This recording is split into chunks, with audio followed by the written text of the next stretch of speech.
You are listening to the Jboy Show, your number one source for the SEC. My goal was to run through his soul and grab his heart when I run through his soul. Kurt, Nate, Coach Staff, those are memories. I think we've established ourselves as, I think, the premier conference in college football. Now, the SEC is better at the top. It's better in the middle. The Southeastern Conference remains the premier conference. Takes the snap. Looking for the receiver. He's got Lutz Kirkland. Touchdown, Auburn! When you think about it, it's always been the SEC and everybody else trying to catch it. I think this is probably the best league from a competitive venue standpoint.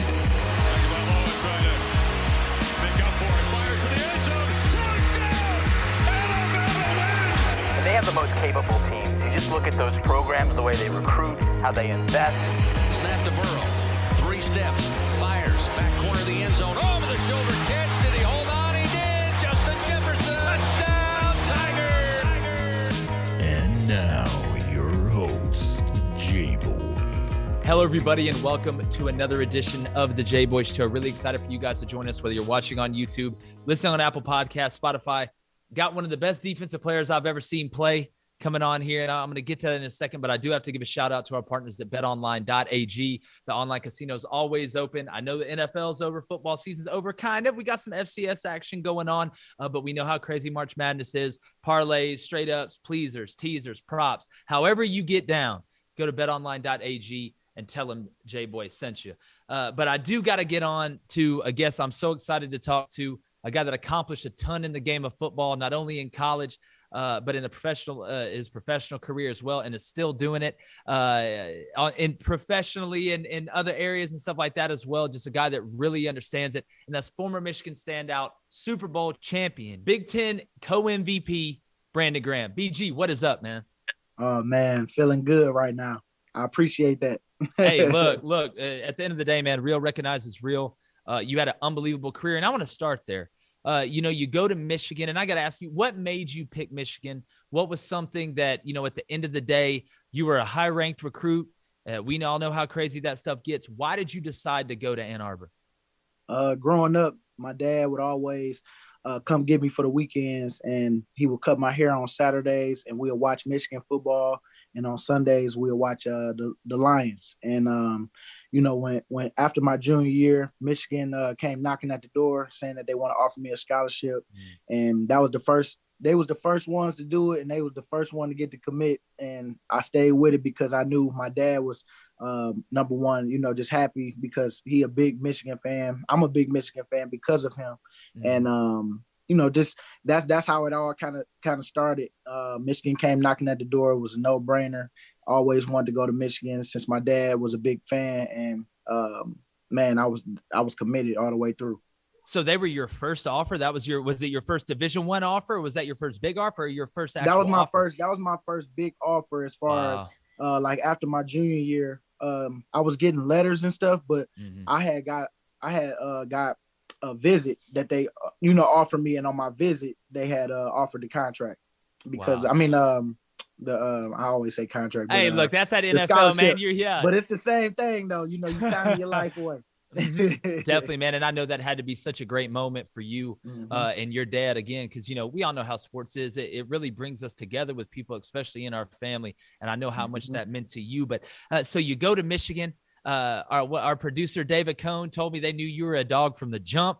When you came in there, what is a moment that you look back? And again, I talk about, winning co-MVP of the Big Ten with something as a defensive guy, you really got to put numbers up. You really got to make a difference. What is one moment, whether it's a play or a game or right after a game, that you think back? And I know you got a lot of them, BG. I know you made a ton of plays in big games, but is there one that stands out that you look back on now and like, yeah, that was nice? I look back on the 500 game against Wisconsin. We was down 19-0, and we end up coming back and winning like 27-19. And that went overtime, but I ended up having 3 sacks that game. Michael Phelps was there. That's when he was doing all the swimming stuff, getting the records. I mean, the golds and all that. And, it was a real good day for me. I always look back on it. And you can look at it on YouTube sometimes. So I always go back and look at that type of stuff.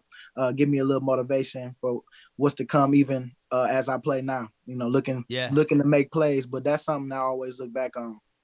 Definitely. And you talk about a guy that could teach you a good swim move. I feel like Michael Phelps could teach you a little swim move coming off the edge there. But and I want to talk about that for a second, BG, because I think nowadays you look at guys that are labeled as well, he's really a pass rusher, or this guy's more of a run stopper. And you look at guys that are the stand-up ends as opposed to the strong side end. But, you're a guy that did everything. And I think that's something that, you have a lot of guys still in the league that do that. But can you talk about, being versatile enough to say, I'm going to be an elite pass rusher. I'm going to be able to get in my bag and use some moves, not just bull rush everybody, but I'm also going to be the guy that's going to spill the puller and box him when I have to, and just being really a dual threat defensive end, because that's what it is. And that's what keeps you on the field longer. And to me, that's what gets you paid more. Oh yeah. You gotta be able to stop the run. You just don't want to be one dimensional to where they saying you're not an every down lineman. And for me, it's just what you do every day. We even talk about that now. Your individual drills. How are you sharpening your sword on what you're doing? You getting off the ball? Are you using your hands? Are you striking with power and trying to get off with power to make sure that, you don't get stuck on blocks? Because as a D lineman, especially for me, I'm undersized from what they say. And, but I use my leverage a lot to get up under these tall guys. And I make sure I do it with a force that, let them know that, you ain't messing around. Because I know some people, they got the size, but they don't have that mentality to get off the block, so they get stuck. So you can kind of see the difference in why some people make it, why some people don't. And I always say, like, man, you got to make sure you use your hands and make sure you get off the rock to at least have a chance to, because these quarterbacks now are getting them out in 1.5 to 2 is too long, but 1.5 to 2 seconds. And, that's our game sometimes, depending on how they tearing up your corners, or if your corner is battling back, they at least taking away the read to give you 3 seconds. But man, I tell them it's all about those little things that you do. You got to make sure you sharpen your sword every day. Yeah, and I turn the tape on, BG, and I watch you play. You don't take plays off. I think that's something that stands out about you as well. And again, it's a grind, and especially a guy that's played as long as you. Still it's watching your tape. To me, it's clinic tape, because again, you say, undersized and all that stuff. But to me, when I watch it, the way you come up the ball, and you said a word that I talk about all the time on the show, and that's leverage.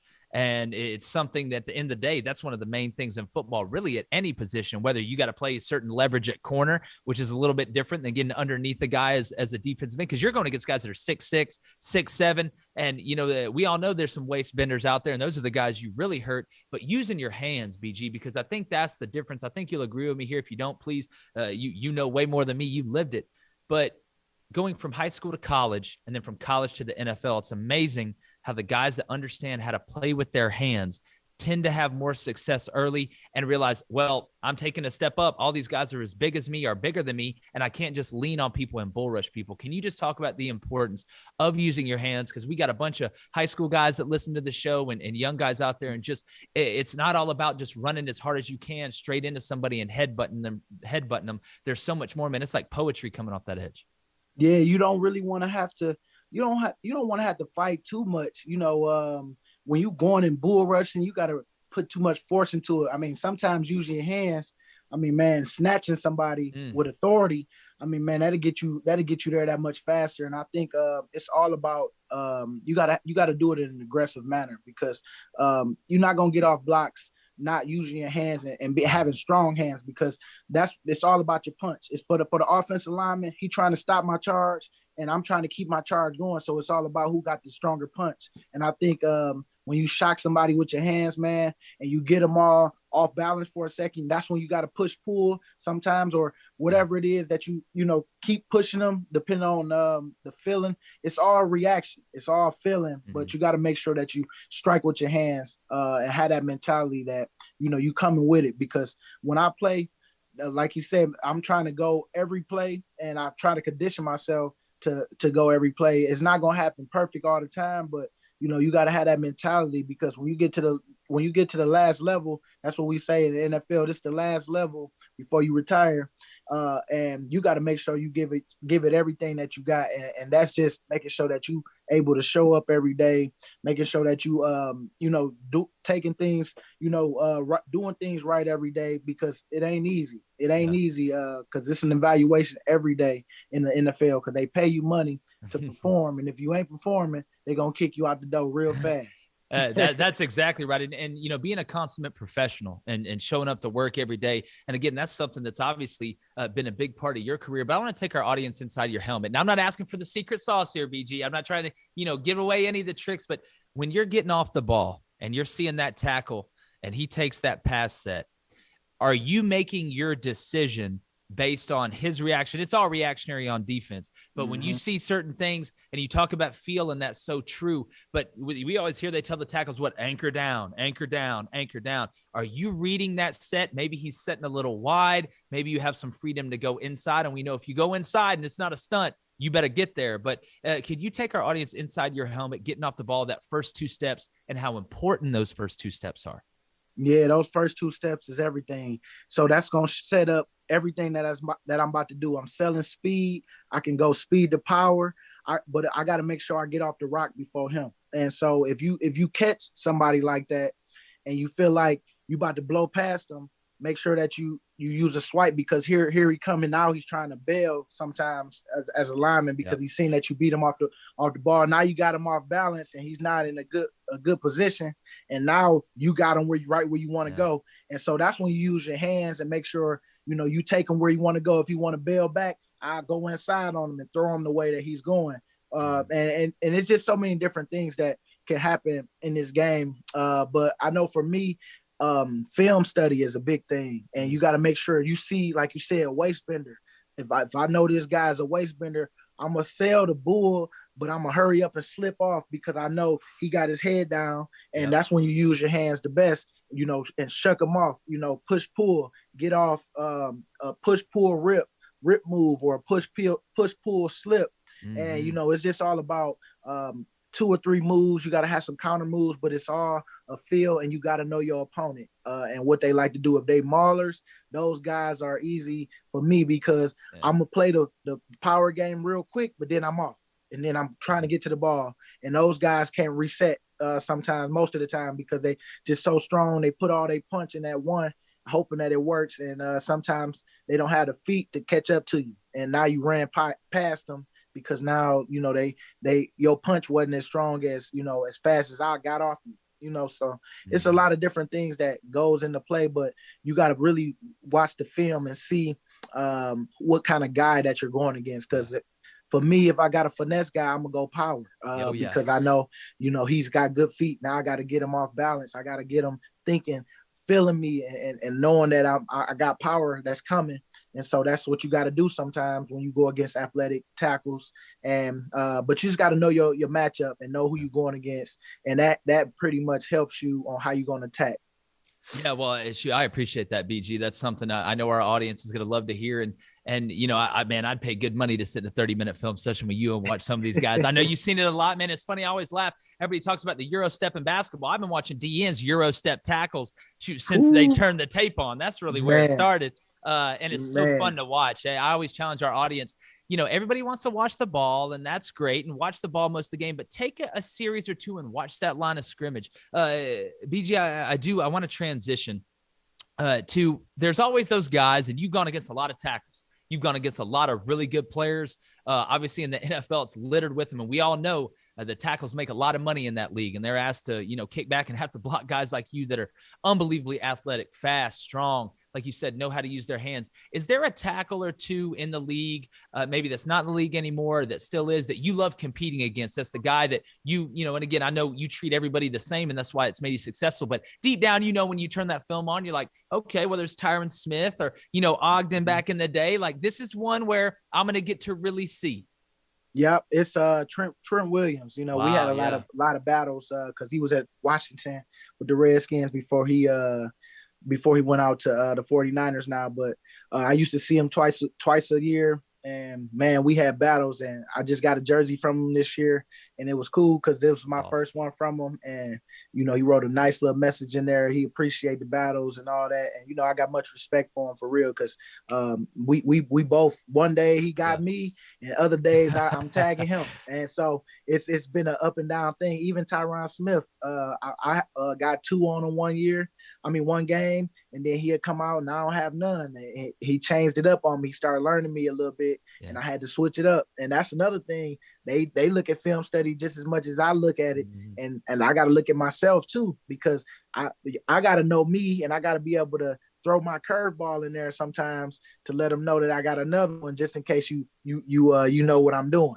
And so it's all a mind game. It's all a chess. It's a chess game for real. Because man, you took the words out of my mouth. I was about to say it's a chess game, and man, the film it's a chess game. Man, that's awesome. I love that. And it's so true. And this is something the audience really doesn't get to see, because the preparation you guys go through to get ready for these games at each position is unbelievable, because there is no recruiting. There is no academics. I had Danny Woodhead on a couple of weeks ago. He's like, I got traded. I had a whole week to learn everything of the offense, and then they were going to throw me out there. And I think that's a side that people don't see. And I appreciate you bringing that up, because, I mean, you spend more time in that facility, in that film room, than you do on the field. Everything that happens on Saturday is everything that you put in the week before and stuff like that. So I do got to give a shout out. We're talking about Michigan and some tackles, Taylor Lewan, Jake Long, guys out there. I know there's some guys you're cool with. And can you talk about, at Michigan, being able to go against those guys and how that helped you as well? Because you're going against those guys. You're not going to see anybody better on Saturday in college, maybe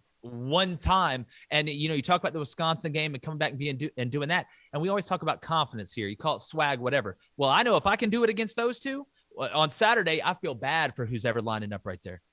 Yeah, you do. And that's how I felt, because I went against Jake Long, and once I started beating him a little bit, man, you take that and run with it, because it ain't often you beating Jake, because, man, Jake was a brick wall, and he could, run with the best of them. We used to do this golf course. We used to run this golf course, and he always finished in the top 5 every time, if not number 1. And he was just one of those guys that stayed in shape and had the body that, you drool over. That's why he went number 1. And, Taylor Lewan, I got him. And so I was the one whooping on him to get him better. You know what I'm saying? I felt you were busting with the boys before busting with the boys. Because I was older than him. But, he came in and he did his thing. And, I'm happy for him. I love his podcast, too, that he's doing right now. Love the name that, he's created for himself as far as, in the league. And man, I just think that, it's just cool, because we all we all been played together, and we all know what it took. And even if the ones ain't make it, like DC, we put that work in every day. It wasn't easy, and so I just, just thankful to see that everybody is, is living out their dreams. Because I seen DC doing this back then, man, and it was cool to see him, now still producing, even if on the music and doing this. And it's real cool, man, to be on the show. I appreciate y'all for real. Oh, man. Well, BG, you know how much of it's an honor for us to talk to you, man. I got us accomplished as much as you, and I'm still trying to get DC to go on American Idol. We'll see how that goes. He'll be the tallest guy to ever win. I was telling that, but speaking of Taylor Lewan, what a career, Jake too. And I love their podcast as well, obviously doing this and kind of being informed on that, but what an incredible career. Talk about turning on the tape and watching a big guy that can move, man. It's unbelievable how the big guys in the league can move and do everything like that. I do got to give a shout out real quick to one of our main sponsors, eBay. Head to ebay.com/sneakers. Get the pair that you've been looking at, whether they're J's, Air Force One, Crocs, Chuck Taylors. It doesn't matter. They got everything there. It's eBay. You know it's going to be right. They have a whole group of authenticators. They're looking at the box, the tongue, the threads on the shoe, the shoelaces, everything. They guarantee you're getting what you're paid for. So go to ebay.com/sneakers and tell them Jboy sent you. And BG, I know you got some nice shoes, man. Oh man, I try to. You got the big closet? Do you got the big closet full of shoes?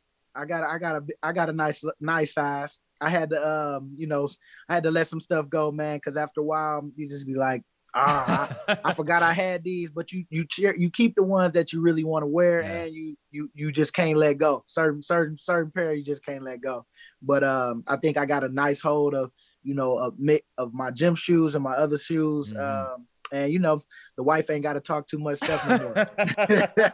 I love that. Man. I appreciate you sharing that. But as we're winding down here with one of the best to do it, Brandon Graham, just turn on the tape. Women Lie, Men Lie. The film never lies. The Eye in the Sky never lies. But I got to ask you do all this work. You go to Michigan. You get these accolades, playing for the team that you grew up watching with your dad. You get drafted in the NFL, having an unbelievable career, and you win the Super Bowl, especially in the fashion that you guys did. And I love the gif of you saying, we're world champs, baby. That's it. That's all there is to say.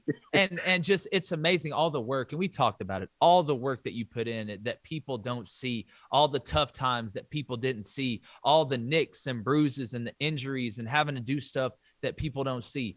Tell me the feeling when that last second ticked off that clock and Brandon Graham realized that forever, for the history of the world, 300,000 years from now, we're flying around in cars and I don't know, eating cotton candy flavored chicken and I don't know what else, but they'll still be a world champion. You did it. It's the ultimate goal. And you haven't rested on that. That's not what I'm saying, but just talk about that feeling, because there's so few people in this world that get to feel that you are a world champion. Man, it was number one to make that play, man, against Brady, knowing that the year before he just beat Atlanta the same way, the last drive, and go down and score. And he didn't tear everybody's hearts out, and so the strip sack, man, and the finally, see it go to 0, and you see all the confetti come down, everybody's going crazy. You kind of get emotional for a second. And man, at that point, it was just it's a feeling that I hope to get again, but it's just like, man, we did it. I finally got to the last game, and I finally know this feeling to finally win it all and get a ring coming. And it don't be over. Like, once you win, you be excited. You go straight to the parade a couple of days later. The parade, you drinking, you doing everything. People throwing beers, footballs, all kind of stuff on the bus. And, you sign and you toss back to whoever. It don't matter. They just, it's fun. And it's 2 hours. I kind of went too fast, too early. So I was kind of hurting in the beginning. But I know now to pace myself if I do it again. But that's just the first one, man. And then by the ring ceremony, when you get that ring, that's when you know it's real. And you just had this high all the way until you try to enjoy it all the way until the new league year. And once the new league year come and after the ring ceremony, everybody back to business. It's time to go. Yeah. You gotta turn the page and get ready for the new season. That's exactly right. And they don't have a rule book on how to act after you won the Super Bowl, whether you're going too fast, too. Well, I'd have done the same. I wouldn't even have made the parade. I wouldn't even, I'd have looked like Tom Brady after some avocado tequila. That's what I would have looked like. Man, did you see him? Oh, I was like, okay, show me what avocados got that. That's, first off, that just sounds disgusting to me. But, TB12, maybe that's that new TB13 that's coming out. Maybe that's the trick. I don't know. Hey, I know. TB done did it 7 times, so he kind of knows. That's unreal, man. He out of 10, 7 out of 10. I'm like, boy, I love them eyes right there. Let me just get another one before I go. I just want one more. Without a doubt, but I do got to ask you, and people, I think Philadelphia, the Eagles fans would kill me if I didn't ask you. Can you take us through that strip sack play? Because Pro Football Focus and Chris Collinsworth, shout out Chris Collinsworth, they did a whole thing on how Brandon Graham's going to affect this game. And sure enough, when it comes down to it, he gets the strip sack. You got to take me through that play. You're feeling after, ball coming out, like you felt the ball come out. Can you just take us through that? Well, I knew that I was getting a one-on-one because they've been going at Fletch, doubling Fletch all game. Yeah. I was inside against the guard, and I had Chris Long on the outside.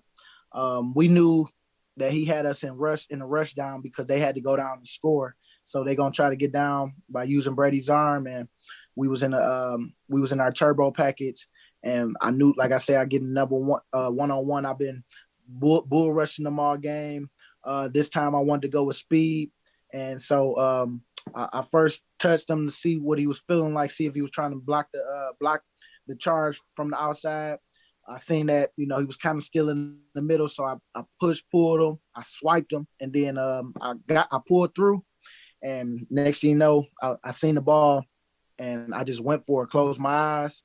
man, next thing you know, open my eyes, ball on the ground, DB pick it up. Man, I just ran straight to the sideline. I couldn't believe it. I really couldn't believe it.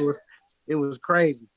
Well, it's so funny. It's like, you know, and again, you get fatigued through the game, but something like that happens. It's like they hit you with a lightning bolt. Your legs couldn't even work, but you're going to run to the sideline. And man, that's amazing. It was such a huge play, really such a pivotal play in a Super Bowl. Not only do you get the dub, but you have one of the most pivotal plays in the Super Bowl. And last question for you. We're here with Brandon Graham. I think when people watch the mic'd ups in the NFL, they don't realize how funny football can be during the game. It's serious and all that stuff, but especially in the league, there's some funny guys out there. Is there a story that you can share with us? I know there's probably some you can't, but is there a story you can share with us? Just a funny moment or, you know, outside the strip sack, just one that you look back on and you're like, either that guy's hilarious or that was hilarious. I heard Andrew Luck was hilarious when you'd sack him. He'd be like, good job, man. Good hit. And be like, what? Yeah. Like, you're supposed to be mad. I know I did see a mic'd up on him and just see all the stuff that he go through. He'd take a big hit. He'd be like, good job, man. Good job. You know, and all that. So yeah, it is fun, man. But I have a lot of fun out there. If I do think about one, I think about all the time Trent Cole, that was here with me for some years, and he would always be talking, man, they got like 3 or 4 people out there on me. And it's just in that moment, in that battle, if you know who he is, how he is, and the way he say it is just so funny. And we on the sideline, you know, laughing. He mad, but we laughing at him. You know what I'm saying? It's just one of those guys. He was a great player, but you know, he would exaggerate the story sometimes on, man, they got me out there, they triple teaming me out there, and they doing this, and we'd be like, T. Cole, no, they just got you on that one. It's like, dog, I promise you, they're not quadruple covering you out there. You only get 11. That's my man though. Like that boy was a beast out there. He was, man. And it just was cool because his personality is who he is, and how funny he is without even knowing it. You know, it was just that's somebody I always remember in the battles. When you thinking it should be serious, but it ain't, because, you know, T. Cole around, and T. Cole, he cool. Yeah. And it's good to have a guy that can keep it light like that. Cause again, you talked about the stress and I say stress, but the pressure in the NFL, because you can have a great career up to a point. You start falling off. Well, that's a wrap. Like, they're not paying you because they like you. You know, I'm sure obviously you got great relationships. They're paying you to make plays for them because it is a business. And if you happen to be a great person, that's awesome too.